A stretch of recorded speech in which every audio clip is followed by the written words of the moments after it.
Hey, what is going on, party people? Greg Jenkins here from House Monkey Pod. And the other day, I had a question pop up in my private Facebook community, the OG membership, about using the nickname merge field. So, one of the native fields on the contact record in Keap is a nickname. And if you have a nickname for someone, it makes sense that that is what you would want to call them. But if you don't have their nickname on file, we wanted the ability to then use the first name field, right? And so you can see how this would be a little bit tricky because we've got two separate merge fields and we want to use this one, but only if there's a value in it. And if there isn't, then we wanted to use this other one instead. And this is a scenario I have seen come up a couple of different times in a handful of different groups. But for this one, I decided to record a specific response for Melissa, who asked it to show her and you how you can tackle this inside of your Keap Max Classic account. Check it out. What we need to start with is setting up a merge field default for nickname. So under email defaults, under template defaults, we've got merge defaults right here, and we could choose contact as the record type. And then under contact fields additional, we should have nickname. And we do. Yeah, so I've actually done this before. And you want to put the merge field for first name, tilde, contact dot first name, tilde, and this is case sensitive. So capital C, capital F, capital N. Okay, so that's all set. And then once you update that, you want to click save. I didn't make any changes, but that's where you would first configure that. All right, I want to pause for just a second because I want to make sure everyone understands what just happened. So when you use a merge field to personalize an email, it generally merges in a value from the contact record, right? The most obvious example is merging in their first name. So you can say, hey, merge field first name.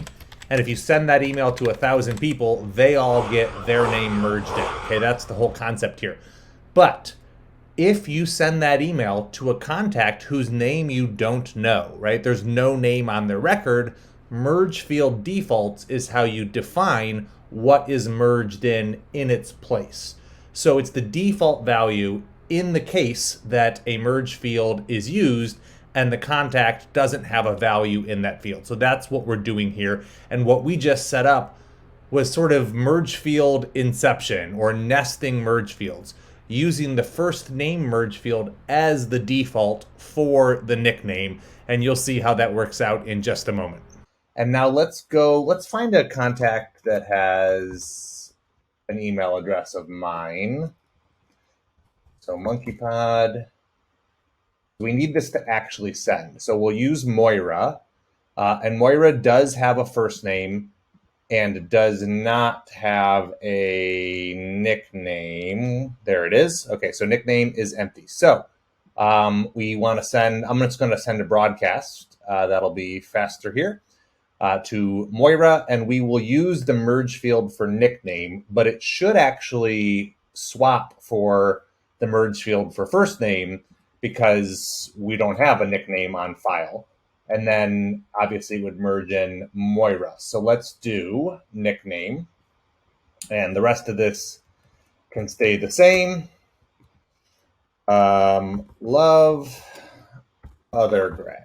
Okay, so 1, 2, 3, nickname test, and one recipient. Let's go ahead and send this.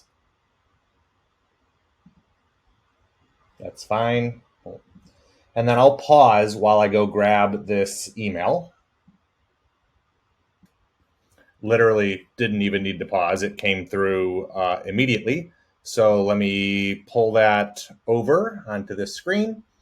There it is. So Moira, success. So I think that's all you need to do is in the nickname merge field default, use the merge field for first name.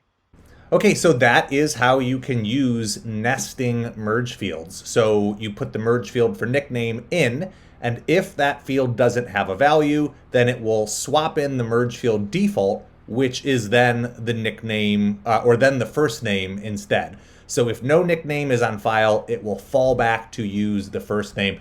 And this same concept can be applied in a variety of scenarios, right? So obviously we used nickname and first name as the demo here, but I could see this being useful in terms of addresses, right? You want to merge in their shipping address, but if you don't have that on file, instead you merge in their billing address, right? So I'm sure there are other scenarios that I'm not thinking of, but I wanted to show you this concept because I think it's quite powerful and it solves a problem that I have seen Keap users trip over more than once.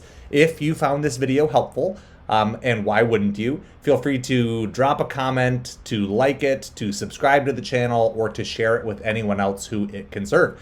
And if you think you would benefit from a place to ask questions like Melissa did in the OG community, then I welcome you to check out our private group, to check out the membership, and you can do that at ogmembership.com. Take care.